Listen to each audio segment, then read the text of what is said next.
अमीर का जमीन के ऊपर और गरीब का जमीन के अंदर रसोई। मैंने सपने में भी नहीं सोचा था कि जमीन के अंदर हमारा इतना सुंदर रसोई होगा। सच भाभी, इस जमीन के अंदर की रसोई में कितनी ठंडक भरी हुई है।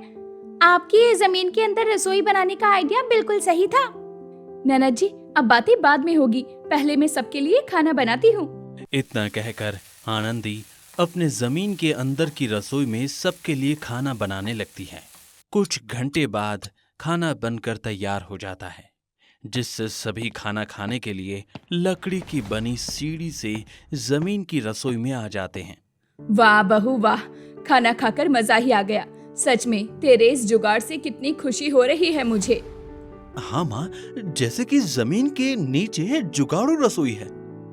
जहां अमीर अपनी रसोई के लिए बहुत खर्च करके आलीशान तरीके से शीशे की रसोई बनाते हैं, तो वहीं इस गरीब बहू ने अपनी जमीन के नीचे रसोई क्यों बनाई थी? ऐसा भी क्या कारण था? आइए इस कहानी को देखने के लिए आगे बढ़ते हैं। आनंदी अपने गरीब ससुराल आती है। वो देखती है कि उसके ससुराल, उसके सास ससुर गरीब हैं और उसकी नंद खुशी उससे कहती है, भाभी, माँ और बाबा बीमार रहते हैं और उन्हें डॉक्टर ने मिट्टी के बर्तन और मिट्टी के चूल्हे पर खाने की बात कही है। इसलिए हमारे घर में चूल्हे और मिट्टी के बर्तन हैं। बार बार किसी को मेहनत ना करनी पड़े, इसलिए हम भी मिट्टी के बर्तन में खाना खाते हैं। हमारा घर ज़्यादा बड़ा नहीं है। घर में आते ही आपको अपनी रसोई दिख गई, इसलिए आपको बता रही हूँ। कल आपको अपनी पहली रसोई इसी पर करनी है। कोई बात नहीं ननद जी, रसोई चाहे मिट्टी से बनी हो या शीशे की हो, रसोई तो रसोई होती है। आनंदी ने बचपन से ही अपने घर में गरीबी देखी थी, तो उसे ज्यादा अपने ससुराल वालों से कोई शिकायत नहीं होती है। अगले दिन ही आनंदी की पहली रसोई होती है, जिसमें अपनी पहली रसोई में हलवा पूरी सब्जी बनाती है। सभी खुशी से खाते हैं और तभी सास कहती है, वाह बहू, तेरे हाथ का खाना तो बहुत स्वादिष्ट बना है। खाकर पेट भर गया, लेकिन मन नहीं भरा। सच भाभी, आपने ये हलवा क्या जायकेदार बनाया है। मैंने तो अपनी उंगलियां भी चाट ली। अरे ननद जी, आप अपनी उंगलियां मत चाटिए, ये लीजिए और हलवा खाइए। इसी तरह ससुराल में पहला दिन बीत जाता है। और ऐसे ही एक दिन पड़ोस की विमला की बहू रूही अपने शीशे की रसोई में काम कर रही होती है। तो अरे यार, कितनी गर्मी लग रही है इस किचन में। ऐसा लग रहा है कि दम ही घुट जाएगा। एक काम करती हूँ, इसी की ठंडी ठंडी हवा खा कर आती हूँ। इतना कहकर रूही अपने किचन में निकलकर अपने रूम में जाती है और ऐसी ही हवा लेकर फिर से अपनी रसोई में आ जाती है। जब वो रसोई में खाना बना रही होती है तो वो रसोई के बाहर देखती है कि कैसे आनंदी घर के बाहर मिट्टी के चूल्हे पर बहुत परेशान होकर खाना बना रही होती है और वहीं पूरा परिवार एक साथ बैठकर हंसी खुशी खाना खा रहा होता है। वाह बहू, आज भी खाना बहुत अच्छा बना है। माँ पर आनंदी को चूल्हे पर खाना बनाने में बड़ी परेशानी हो रही है। अंदर की सारी मिट्टी झड़ रही है, इसलिए आनंदी ने आज खाना घर के बाहर बनाया है। सोच रहा हूँ कि दीवार में हल्का सा सीमेंट का घोल डलवा दूं ताकि मिट्टी झड़ने कम हो जाए। मुरली जी, इन सब की जरूरत नहीं है, मैं ठीक हूँ। गरीब को यूं हंसता देख और खाना खाते देख रूही जल भून जाती है, जिससे गरीब आनंदी का मजाक उड़ाने के लिए अपने हाथ में बनाए खाने को लेकर उसके घर जाती है। मैंने देखा अपनी शीशे की रसोई से तुम्हें खाना बनाते हुए, कितनी परेशानी हो रही थी, इसलिए मैं तुम्हारे लिए थोड़ा सा खाना लेकर आ गई। पर हमें आपके खाने की कोई जरूरत नहीं है। मेरी भाभी के खाने के सामने तुम्हारा खाना कुछ भी नहीं है। आप जा सकती हैं।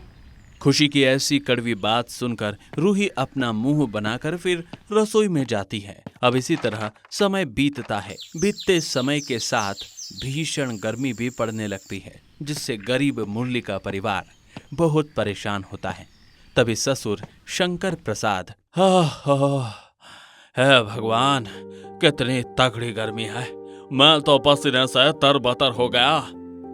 इस भयंकर गर्मी ने तो लोगों का घर से बाहर निकलना भी दुर्भर कर दिया है। माँ, इस गर्मी के कारण तो सबका जीना हराम हो गया है। भाभी भी मिट्टी के चूल्हे पर खाना बनाकर पसीने से तरबतर हो जाती है। खुशी इतना कह रही होती है कि आनंदी की नजर एक चूहे पर जाती है। आनंदी देखती है कि चूहा अपने बिल में जा रहा होता है। चूहे को देख आनंदी को एक जुगाड़ आता है, जिससे अपना जुगाड़ सभी को आनंदी बताती है, जिससे सास बहू वाकई तेरा ये जुगाड़ काम करेगा, ऐसा ना हो कि ये काम ना करे। माँ जी, कुछ ना करने से तो बढ़िया है ना हम कुछ करके देखें ताकि इस गर्मी से थोड़ी राहत मिले। अब पूरा परिवार सलाह मशावर करके पूरा परिवार समेत अपने जंगल के बरामदे में फावड़ा कुड़ाल लेकर कड़ी धूप भरी जमीन में खुदाई चालू कर देते हैं। कुछ घंटे बाद अब मेरे हाथ थकने लगे हैं। मिट्टी की खुदाई तो हो गई, अब सूरज डूबने में समय है। लगे हाथ इस जमीन के अंदर जो एक्स्ट्रा मिट्टी है उसे बाहर निकाल दूं। रूही अपनी रसोई में एक बार फिर देखती है कि आनंदी अपने पूरे परिवार के साथ में जंगल के बरामदे में खुदाई कर रही है। तो ये देखकर रूही एक बार फिर गरीब आनंदी के घर मजाक बनाने आती है। अरे ये क्या, तुम इतनी जल्दी अपने इस गरीब घर से परेशान हो गई? मुझे देखो, मैं अपने आलीशान घर में बनी रसोई में कितनी खुश हूँ। मैं तो कहती हूँ तुम भी ऐसी शीशे की रसोई बनवा लो। रूही, ये तो अच्छी बात है कि तुम अपनी शीशे की रसोई में खुश हो, लेकिन मैं भी अपनी इस रसोई में खुश हूँ जो मुझे मेरे ससुराल वालों ने दी है। हाँ, और मैं तुम्हारी खुशी अपने शीशे की रसोई से रोज देख रही हूँ। मैं भी देखती हूँ तुम्हारी रसोई कब तक चलती है। इतना कहकर रूही अपना मुंह बनाकर वहां से चली जाती है। लेकिन रूही ने जो शीशे की रसोई बनवाई थी उससे रूही बहुत परेशान हो गई थी।